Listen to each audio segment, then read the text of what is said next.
If it looks right, then I'm ready. All right. Welcome to the S3 Study Group. It is Tuesday, October 29th, 2024. And today we're going to cover the principle of equivalence presented by Randall. Go ahead and take it away, Randall. Thanks, Nori.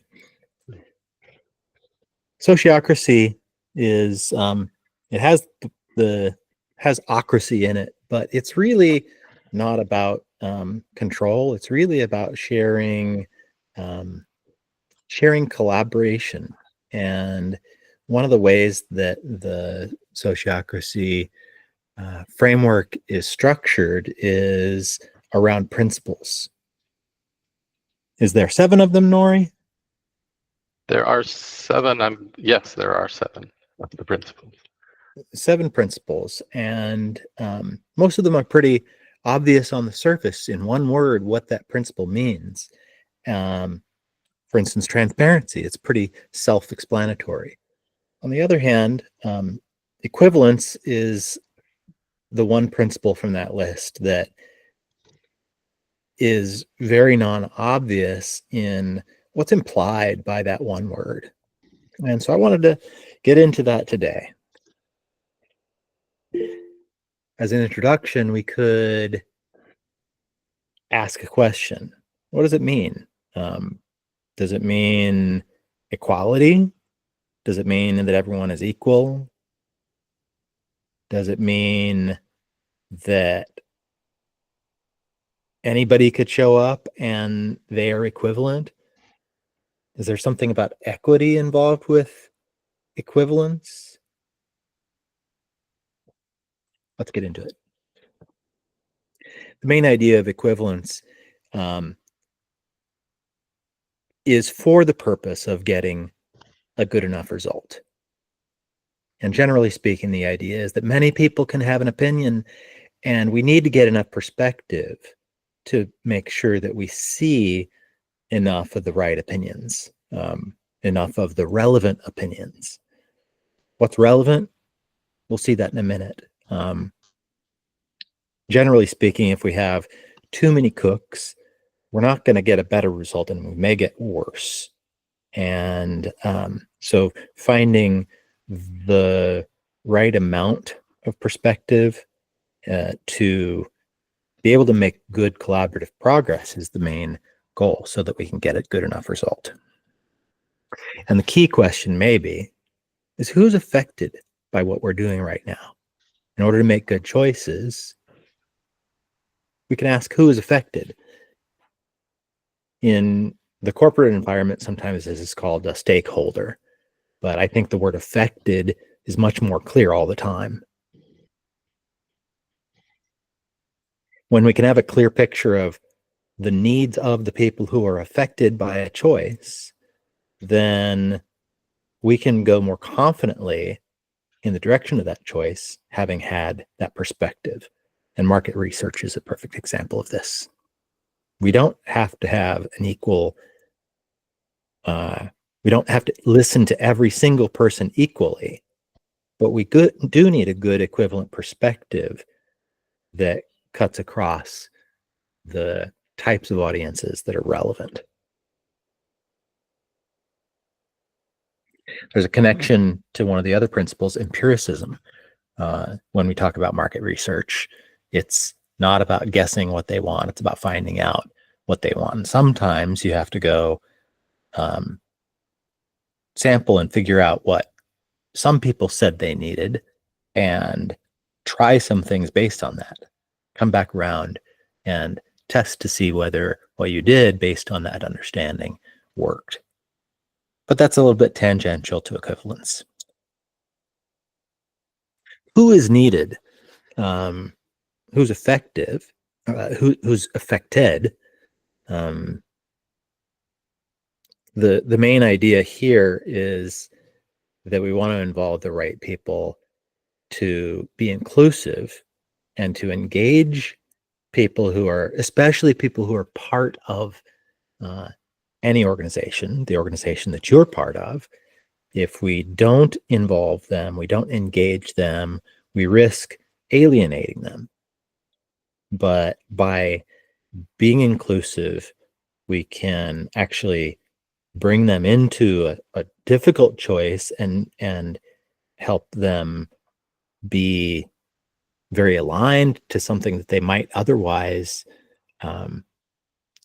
be against, not because we chose something differently, but because they were involved in choosing, or involved in being able to see the result of the choice. And there's this idea of representation.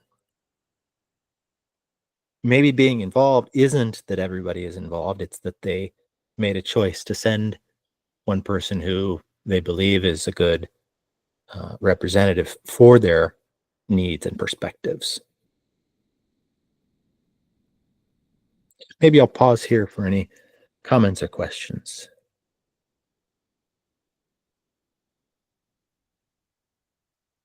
I'm good to go. Or I'll continue by saying that there is some responsibility that goes with that representation. If you can be effective at representing what those people who have asked you to represent them have brought to the table in separate conversations, then you can really bring much more of the equivalence into that other place where you are doing representation. For example, Nori, as chair of the Membership and Community Committee at Intersect, is the representative for that group in the Intersect Steering Committee. And that representation comes with that kind of responsibility. And it doesn't just go one way of being accountable to represent the perspective of the MCC, but it also comes with the responsibility of transparency, that he can come back to the MCC and say, well, in the steering committee this week, this is what's going on.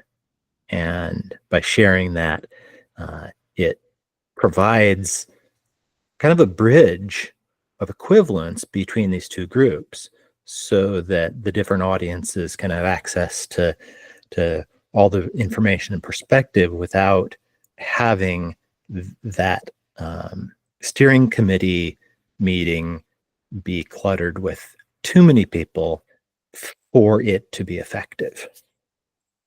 Does it make sense? Nori, did I get it right? I think it makes sense. One question I would have maybe is when we're talking about involving the right audiences for inclusivity and engagement, like, how do you know who to involve, and what does that look like to be involved? That's a really good question. And it is, and one of the key answers is who's going to be affected. So we're going to go make a choice, and who's going to be impacted by that choice.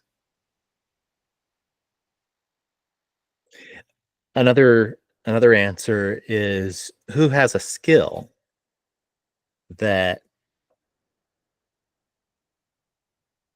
brings up an element of perspective that we would otherwise be missing in order to make the choice good. Go ahead. So if we were to use like the MCC as an example, the who would be affected, isn't that potentially like everyone in and currently outside of Cardano? Because they're tasked with like growing the Cardano community, engaging in the existing community, and providing support with stuff like community hubs, right? And I mean, like, yeah, would you have to factor everyone in at that point? In some sense. And the principle of equivalence gives us a guide to how to do that in a way that allows the MCC to proceed with effectiveness. Right. Effectiveness Right. So being one of the other principles. Right. They'd have their focus on Intersect members, then they'd have their focus on the Cardano community members, and then their focus outside of those to just general normies, I guess, right? And you could further divide that. But yeah, they'd have to have focus areas to be effective. Now, if I'm recalling correctly, the MCC actually invites or has as membership a number of people who are representing different constituencies from the community. And I think the node operators send a couple of people, and some other groups also send a number of people. So the MCC is actually one of the larger groups. Nori may have more color or a correction on that. There are people from the community who come to the meetings as observers. There are currently 10 seats. We just had 5 come in today, actually, who were newly elected. So it is an election process for selecting those from across the community. So we have actually 2 people from the Sri Lanka hub, 1 person from Vietnam, and Darlington joined us from Lido Nation, and Matthew Capps got reelected. He ran again just to run again. So he was reconfirmed, so he's coming back in. And I think one of the ways that equivalence is maintained, especially in the delegation sense, in the MCC in particular, is through working groups. Like the MCC only meets for an hour a week. We don't have time to do a whole bunch of stuff in that meeting. So we have a number of working groups that break down the different areas of focus so that these groups can focus. Like we have a grants working group, we have a community hubs and events working group. We now have the marketing working group, who's probably one of the most active working groups in the whole ecosystem at this moment. There's a lot of interest there. And we have AMM working groups and a design working group that kind of figures out how working groups themselves should function and provide some templates and things like that. So there's a bunch of people doing a bunch of different things, and the MCC kind of delegates a whole bunch of responsibility down to these working groups so that more work can be done rather than just the 10 people who are sitting there. So yeah. 100%. I appreciate the context, Nori. And I have one quick question. Is there any way I could, I guess, be directed to who handles the AMM support stuff? I found myself in an interesting position where I'm kind of like a community leader for my local area, but I have to work through the North America Community Hub, I do believe. I'm just not sure what the structure is like for that. I mentioned that to Jack at the meeting last weekend, and I don't think he quite knew where I should go. Yeah.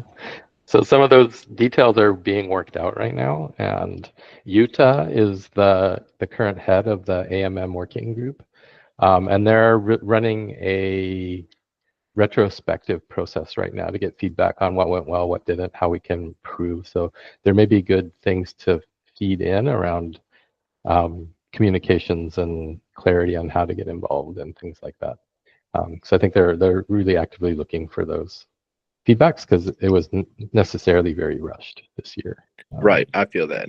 Is there a channel specifically for that sort of support within the Intersect Discord, or would I have to just contact Utah directly? I think you can post it into the MCC general space. And if you tag Utah there, he'll pick it up. Awesome. Thank you, Nori. All right, Randall. I'm good on questions for right now. Cool. Yeah, it's tricky to figure out how to engage to an organization like Intersect is. So continuing on the equivalence topic, one of the other points that came up last time we were talking about this is comes off of this slide, where maybe the proposition is that there is actually no equivalence between people, because everybody has different skills that may be unique, because different people bring different perspective and experience that are necessary. In a sense, maybe there is no equivalence between people.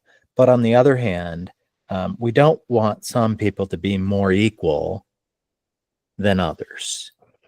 And I thought that was a really good point to include in the conversation about equivalence. It's not about equality, but I think it should be about no inequality. And this pattern of representation maybe a way to tell whether it is working is that the stakeholders can see that their position is well represented.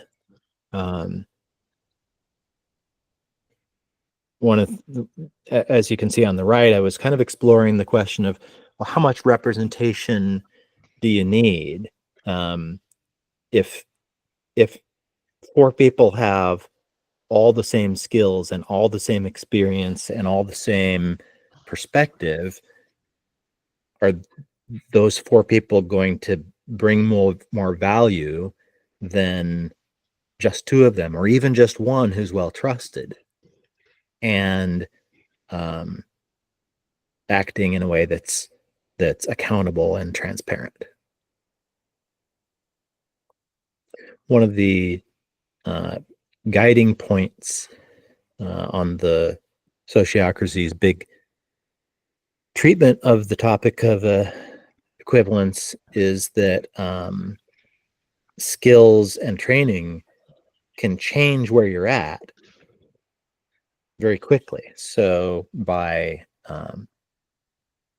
engaging in training people that don't have all the right skills yet, well, they can become the person that has at least those key collaboration skills. And so investing in learning is one of the recommendations for organizations seeking to pick up this principle of equivalence and use it for getting the goal, which, as we saw right at the top, the goal of getting a good enough result for their organizational purposes. Invest in learning is a key point of guidance, especially for delegates. So we want to get enough perspectives through this approach of allowing some people to be treated as equivalent to other people, but make sure that you have enough perspectives with those different skills and experiences to be representative and get that good result. And last point is about external expertise. Get it when you need it. Like, hey, we don't know enough about music. Who's going to sign up for that? And so in recap, the whole goal of equivalence is to get a good enough result by involving people who are affected by choices and using delegation and representation to focus in the collaboration activities with people who have enough of the right perspective to get that good enough result. We want to bring people into decisions that affect them in some way and engage them. And sometimes you got to bring in some outside perspective, or even engage in training to create what you may not have had to begin with. Hi, Jeremy.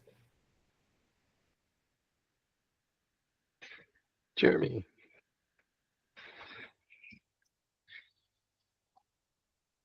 I have a kind of a related question around this. Is a couple of slides you mentioned accountability and transparency, and this kind of side conversation we're having kind of reminded me of that. Plus the conversation we had at the Odin community meeting yesterday was that transparency doesn't happen by default. It's not free. Like, you can like publish all the information that you do and all the meeting recordings and notes and minutes, but if an organization the size of Intersect just does that, nobody can find what they need. And I don't know that the fire hose is transparent.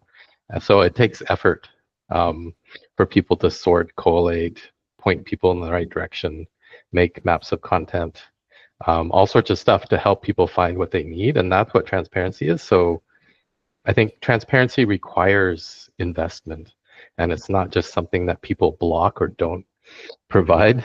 It's something that there has to be active like engagement and investment into that, or it just doesn't happen. Transparency isn't a way to feel; it's a way to do. Yeah. It's about processes, right? And I think that's where we're seeing a disconnect.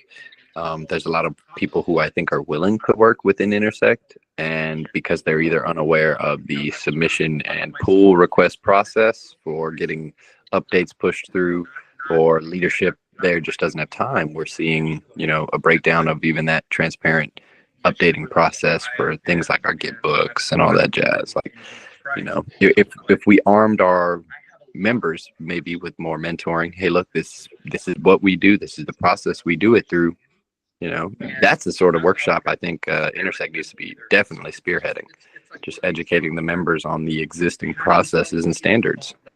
Mm-hmm. That's a really good point. And I wonder if maybe telling people about what's going on might fall under the category of marketing. And maybe that sounds strange, but lots of marketing is just telling people what there is, making them aware of what there is that is valuable from a product perspective classically, but maybe showing people what's happening is part of marketing Intersect to the rest of Intersect. Well, unfortunately, Randall, and I'm working with Jack on this right now because he's in charge of the Intersect marketing team. That was actually removed from the scope of the Intersect working group. That was moved to the Intersect marketing team. They're in charge of marketing what's going on in Intersect, marketing Intersect initiatives. And I've took direct issue with this because things like community hubs, that was poorly marketed. I never once saw a tweet about that ever made. They open and close the application process before ever advertising it. So, there's a lot to be desired. And I have provided some pushback on that. I do agree with you. Updating the community on what's going on is directly a part of marketing. And that's a lot. There's a lot going on to be on the team of 3 or 4 people. It's a lot. Yeah. I think that's definitely an area where the MCC can step up and we should be able to help out. Like, we're also having conversations that there were a number of open positions at Intersect that were put up and closed recently, and they did a really poor job of broadcasting that to the community to say, hey. But luckily, I saw a few community members get accepted into these roles, like Thomas. So that was cool, but I don't think that there was a really good coordinated effort to make the membership know that, hey, these jobs are available. So there's a lot of communication gaps that I think the community can step in and help close some of those. Jeremy, what comes up for you? Just then, this came up a little bit in yesterday's meeting as well. When you talk about transparency, I think, like we just surfaced that, marketing, or I would even say on a deeper level, just general communication is what's present. That's the power of the network, is these connections that allow communication to take place. But that honesty is a really big part of what makes transparency transparent. So you can have, it's like obfuscation of information. A fire hose of information is one way of obfuscating information. It doesn't mean it's intentional, but it just means it's really hard to pick out the signal in the noise. Another way is if communication isn't honest and trustful, because it's hard to get the signal from the noise there too. If everything that comes out of a statement about why a process is delayed or late coming to the table or something like that, if all of the talk around it is like a marketing kind of protect your ass kind of a thing, then that comes across as not necessarily diligent and honest communication. And so the like what you're expecting of transparency gets a little lost there too as well. So I would highlight honesty as an important part of transparency. Interesting. Fairly representing the information. Yeah, so that information. others can have an accurate picture of what's going on. Exactly. Reality is the final arbiter in all of these things. And honesty to me is how aligned with reality are you? We're not looking for 100% perfect because anybody can make errors, anybody can misunderstand, anybody can even misinterpret the goals of their own organization or their own working groups. And that communication within the working group is how they'd surface that alignment for themselves. But communication with others outside of that, but maybe experiencing something different and can highlight it, being honest and saying, oh, I didn't necessarily know that. And so I can correct that and I can say it right the next time. One of the issues that comes up with Intersect, in my opinion, is when they say they're doing something that maybe is an important goal, it may be set in their documentation, maybe something they're striving towards, but they're not actually doing it yet. And you got to be careful with that. It's like Catalyst calling itself an experiment. Experiments are not done that way. But I get what they're trying to say, but I don't feel that's fully honest communication. And communication, man, it's what you're presenting. That is the message, right? And we see this a lot within the Intersect. They're pushing initiatives and narratives by refraining from incorporating certain things. Unfortunately, most recently with this synthesis delegate workshop thing, their slideshow that they're showing for all those workshops is only showing 3 of the sometimes 4 or 6 responses with the people who voted for that, right? And you can't tell an accurate story or paint an accurate picture with already constrained data where we were already decided which questions we could pick. We were decided which answers we could choose from. Now you're going to not list some of those responses and the percentages of the people who voted for those. That's not, that's them painting a picture clearly to not include certain things as if they weren't voted for or supported. And that's just not the case, and specific response like that as an example would be the DREP question for the code of conduct. There was clearly 4 responses in the constitutional workshops presented, yet on that synthesis workshop slideshow, they present only the 3 that support a code of conduct and not the one that does not. It's like, okay, well, that's not fair, It doesn't feel like everyone gets an equivalent. Right, and they're only hurting us because it's not arming our delegates with the true picture, right? And I think we've seen a lot of pushback in the community regarding how they're aggregating the data from all these workshops. So, yeah, I don't know.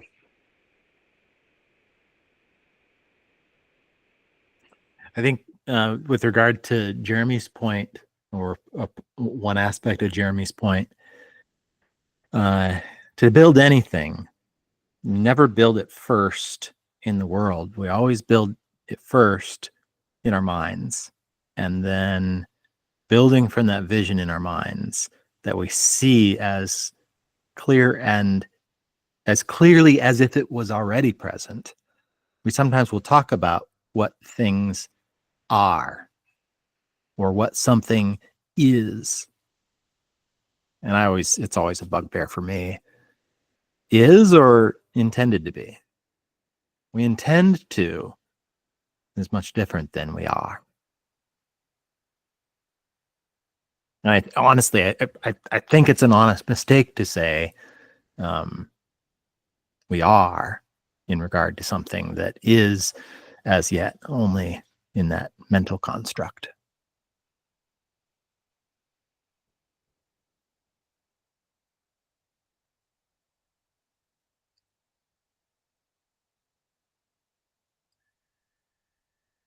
Today's presentation about equivalence did not go as I had envisioned. It didn't go as planned. I actually enjoyed the divergence, but last week's recording was really quite good too, and I'm actually looking forward to doing a third version that brings together the best of everything into a compact presentation about equivalence. But I wonder if maybe some of the